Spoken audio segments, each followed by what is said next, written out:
Did you know that Muck Boots all started with a universal problem, muck? And did you know that it's their 25th anniversary this year? Neither did I. But I do know that when you buy boots that don't last, it's really frustrating to have to replace them every couple of months. So check out Muck Boots. The link is in the show notes. The very first thing that got hung in my beautiful kitchen when we moved in here 4.5 years ago was a calendars.com Lang calendar because I needed something familiar in my new house. My mom loves them. We love them. Go check them out. The link is in the show notes. You're listening to A Tiny Homestead, the podcast comprised entirely of conversations with homesteaders, cottage food producers, and crafters, and topics adjacent. I'm your host, Mary Lewis. A Tiny Homestead podcast is sponsored by Homegrown Collective, a free-to-use farm-to-table platform, emphasizing local connections with ability to sell online, buy, sell, trade in local garden groups, and help us grow a new food system. You can find them at homegrowncollective.org. If you're enjoying this podcast, please like, subscribe, share it with a friend, or leave a comment. Thank you. Today I'm talking with Ty at CT Farms Mobile Processing in LaSore, Minnesota. Good morning, Ty. How are you? Good. Hang on one second. My computer is doing something weird. Okay, never mind. We're good. Okay, so Ty is not far from me. Where are you in LaSore, Ty? Right outside, we live over by the Cambria plant. Oh, okay. Yep. And we live over by Michael Foods on Highway 8. Oh, there you go. So you're maybe 5 miles away from me, I think. Yeah, not terribly far. Yeah, so it's a hyper local episode today, guys. I'm very excited about this. What does CT stand for? It stands for Chad and Ty. So I'm Ty, the son of the operation, and then Chad is my dad. Okay, awesome. That makes sense. So I would ask how the weather is where you are, but we have been having the most glorious streak of beautiful weather here in LaSore. Oh God, yes.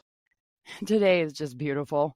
My husband and my son have been outside all morning watering plants and getting our plant sale set up and all kinds of things. And I've been taking care of stuff in the house and doing dishes and the stuff that the girls do. Yeah. So tell me about yourself and what you guys do, please. So kind of just all started. I wasn't having fun really doing concrete, breaking my back for a whole lot of money. Processing's pretty easy money. I've been doing it for a very long time now. My dad used to do it when he was younger, so it was kind of like in our family. We knew what we had to do. We knew that it would provide everything for us. It cost us less money if we just butchered the animals ourselves, saved us money, and then it provided food for our family. So, it was kind of a big plus to it. There's one guy getting out of mobile processing for chickens, and we just kind of started questioning if we could do it. We were going to go buy that trailer, but it sold, so we were like, all right, well, we can kind of base our trailer off of that. So we did. We tried our best, and it turned out pretty good. As a business getting into something, obviously there's some stuff that needs to adjust, which we are slowly, working towards. Our business is definitely getting better and better every year. Our customers love our birds that we do for them. They love us. And we love having them come to us. So yeah, it's pretty fun. Awesome. So is it only chickens that you guys butcher, or do you do other things as well? We mainly stick to chickens. Uh-huh. We do butcher our own animals at home. We have a little hobby farm per se. So. Okay, yeah, because a friend of ours was looking at getting into mobile butchering and discovered that the state of Minnesota does not really smile upon much else except chickens for mobile butchering. Yeah, they don't really like you doing everything else really because, there's just a lot of stuff going on in the government. Yeah, all the rules and regs that you have to follow Yep. and something about that that the USDA inspector person has to come out and be there for butchering of anything other than a chicken or a rabbit, I think. Yep. Yeah, and that's difficult to schedule and they don't really like to do it from what I've heard. So, Yeah, that's a big thing. If you're USDA approved, they kind of just gotta come out there, just have a little office, cornered off or something. Just always checking in, making sure everything's going as planned and whatnot. mhm. Kind of just making sure everything's legal and, nothing's getting infected with anything and such. Yes, because cleanliness is next to godliness when you're butchering animals for sure. Like you want to make positive that everything is clean, everything is followed to the letter because otherwise people do have issues with it and we don't want that to happen for you or anybody else. Yes. Yes. Um so what the reason I wanted to talk to you about the mobile processing stuff is because how does it work? Like somebody calls you and says, "I have chickens I need dispatched, butchered, whatever." And then what happens on your end? All right, so they'll text us through. We mainly go through Facebook. Mhm. Me and my dad have a joint account, so we both get the messages. We can both respond to them. You know, if I don't know the question to it, I'll text him, "Hey, can you answer this? I don't really know, Mhm. you know, the process of it." So he's like, "Yeah, that's fine. I'll text them." So once they do that, we get a date set out with, a range of price, kinda. We'll get their Mhm. address. We'll put it in our calendar to make sure we have it down for good. Um, then we'll be like, hey, we got a job coming up. Let's prep the trailer, get it all cleaned up, shiny, and we'll prep everything the day before. And then kind of we go from there is we go to their house, butcher for them. Um, Obviously, if they're not there, that's fine. We grab everything ourselves. And then if they need it put in the freezer, we'll do that too. So I love that you're chicken wranglers because I freaking hate chasing my chickens. I hate it. It's not my yeah, favorite thing to do. I used to be pretty scared of chickens, but it just kind of they're not going to do anything to me when I'm 10 times bigger than them or something. I mean, Mhm. Yeah, so they're just crazy. You think you're right on top of them. You go to grab them and they take off out from under you. I'm like, I was right here. I had you and you're gone again. exactly. They're sneaky. I don't like them. Um, okay, so how do you guys base price on when you take a job? How do you do it? Do you do it by number of chickens? How do you do All that? right, so from the years prior, we have like based ourselves off of everyone else. So we have a couple competitors. We talked to one of our main competitors. They have a really big company, and we kind of went off of them. Hmm. They're at a higher price, so we went a little bit lower, since they're USDA approved and whatnot. Um, but we kind of just went a little lower, make sure, we can maybe get a little bit more customers, Hmm. hopefully, show them what we can do. Um, but other than that, we have like a spreadsheet for all of our prices and everything. They'll tell us like the range of chickens because you never know when one's gonna die or not. So they'll just give us a range. Um, so that's kind of how we base it off. Um, we have the spreadsheet, like I said. So at the end of the day, we'll write up everything on a receipt, price it all out, and then we'll give them the receipt and they'll pay it from there. Okay, so say this is just a ballpark idea, and don't anybody quote Ty or me on the numbers, but say I had 40 chickens that I needed butchered. How Yep. much how much ballpark would that cost? All right. I do believe it'd be like $200. And then if you wanted like hearts, liver, gizzards, and such, that'd add on to your price. If you wanted the feet, necks, and everything like that, I mean, that also add on to your price too. Okay. Um, and then we do charge for like mileage. You know, we don't drive the most gas efficient vehicles, so a little something for that too.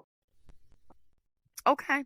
So it's not exorbitantly expensive. I mean, we've No. we've butchered our own chickens and it's not the most fun job, especially when you're just learning how to do it. Yep. So I would be happy to have somebody else do it for that kind of money. That would make me ecstatically happy.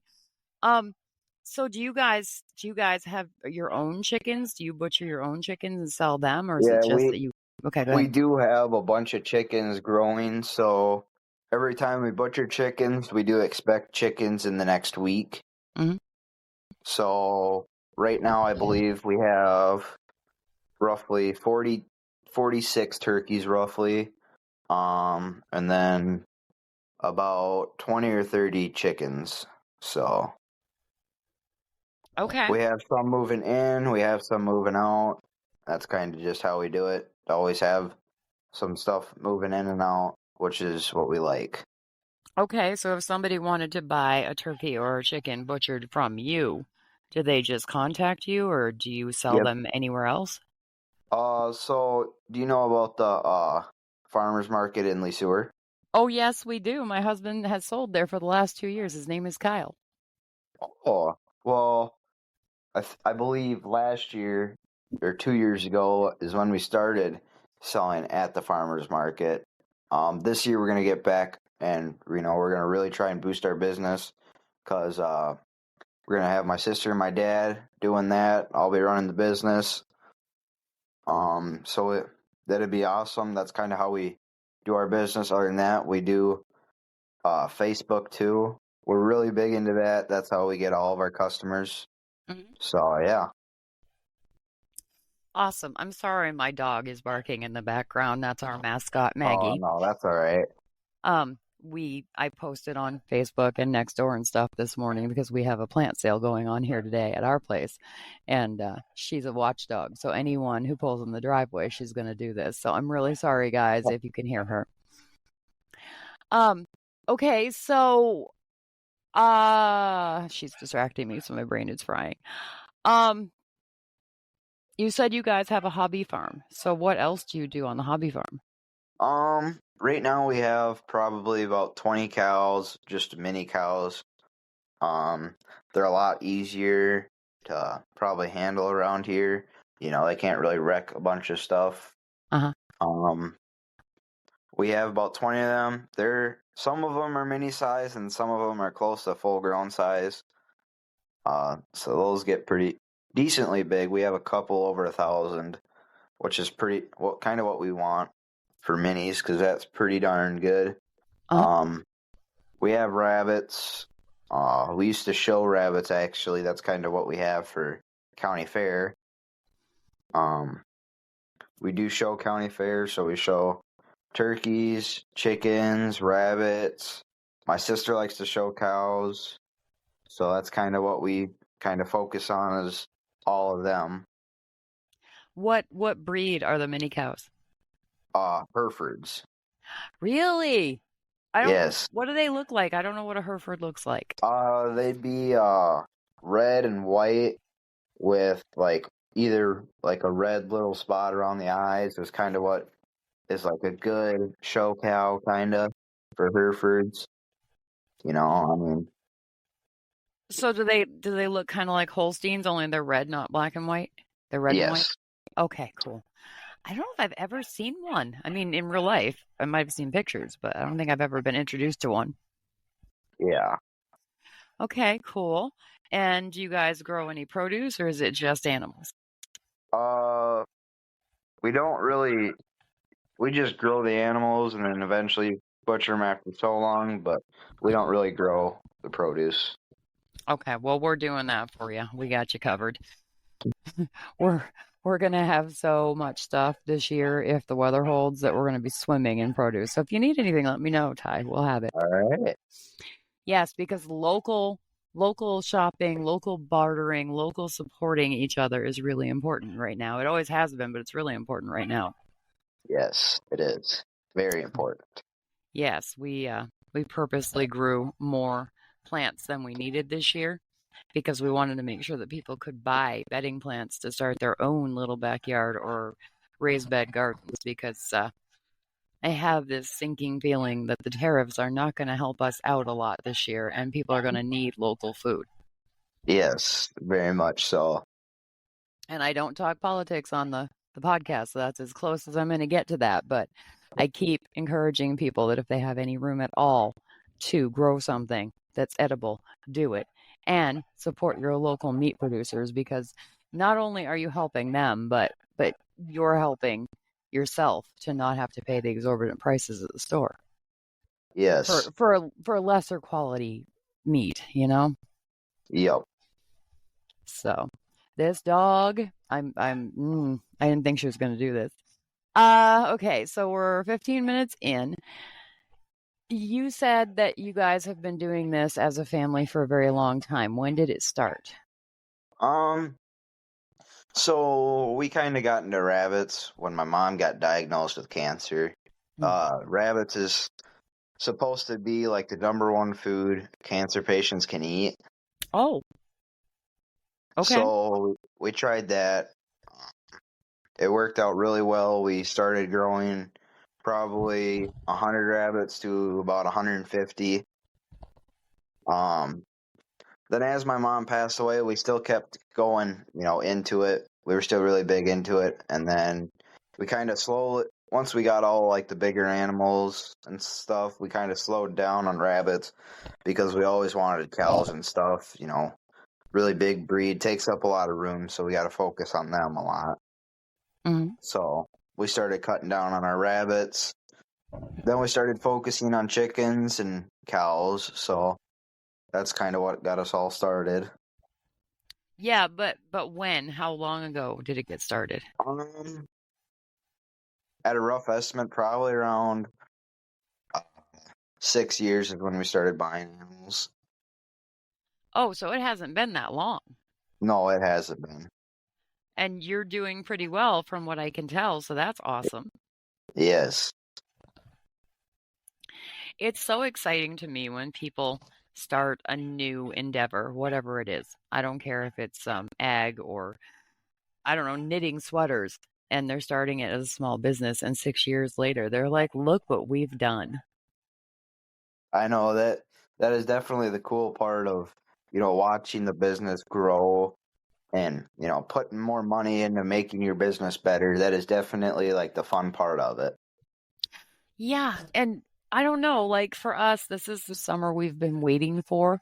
We moved here 4.5 years ago, and it was a blank slate. It's 3 acres, and there was a house, a pole barn, and a 1-car garage and a useless 2-car garage here. That was it. And now we have a greenhouse, we have a farm stand, we have a high tunnel that comes down in the fall. We don't leave it up. And this is the summer that we have been building toward for 4.5 years.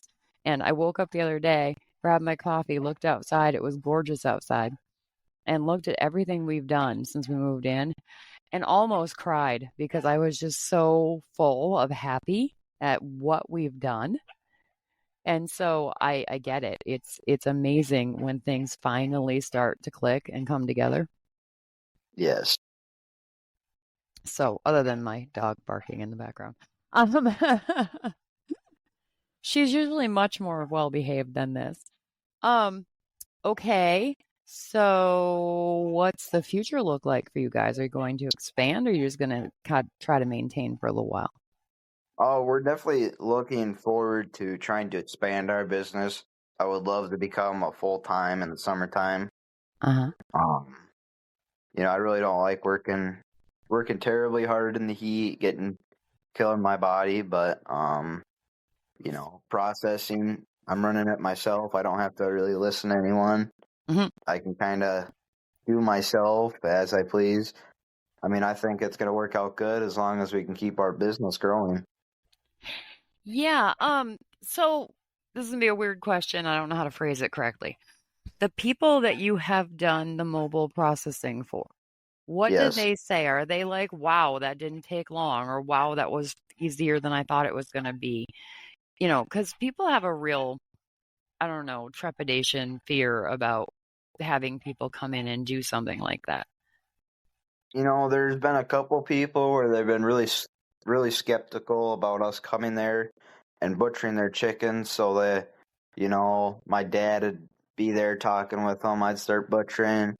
It really eased them into it, and they really were like perfectly fine with us doing it afterwards. Um, I mean, we're not there to try and ruin nothing. We will do our job and try and help the customer out. But they've really been happy with it afterwards. And then I know a bunch of people we have returning customers. They're really happy to help us. And we've had a couple customers help us in the last year, kind of help us get it moving faster. So, I mean, yeah, they've been really happy with it. So we try and make them happy. Mm-hmm. Okay. And what do you need from the customer? I saw something about that you need to have an electric hookup somehow and a garden hose, right? Is there anything else? Yeah. No, that'd be all. I mean, other than probably a spot where maybe your grass or your gravel will get a little wet and whatnot. I mean, we have water going in and out of the trailer. Other than that, that's about all we need. Awesome. And is it just a regular electricity hookup or do you need a certain voltage? No, a regular 110 hookup would be fine. We have a generator or 20. Okay. So, I mean, anything bigger than a 110 we have covered. Okay. Awesome. Fantastic. I would love to make this episode 30 minutes, but she's not going to stop barking and I keep getting distracted. So Ty, I'm going to cut it short a little bit today. All Thank you for right. so much for coming and sharing the information with me and your time. And I will let my husband know that you're going to be at the farmers market again this year, and maybe we can get you some more business. All right. Thank you. Okay, because I really love what you're doing. It's really important. Thank you. All right, have a great day. You too. Bye.